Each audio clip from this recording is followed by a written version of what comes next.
How to move conversation in Slack. Hi everyone, I'm here to assist you today without any delay. Let's jump right in. First, open Slack on your device. Make sure you're logged into your Slack account.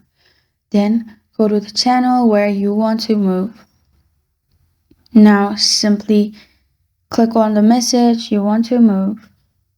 Then you'll find an arrow, which is forward message. Click on it. After you click on it, you'll find this kind of screen pop up. Here you'll find all your channels and people. Simply select the channel you want to move your message to, then press on forward.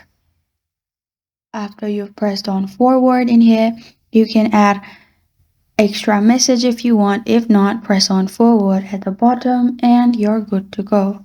As you can see, your message has been moved. This is how to move conversation in Slack. Thank you for joining me today. If this video helps you out, please leave a like and subscribe for more. Got a question or want to suggest a topic, comment below. Thank you for watching.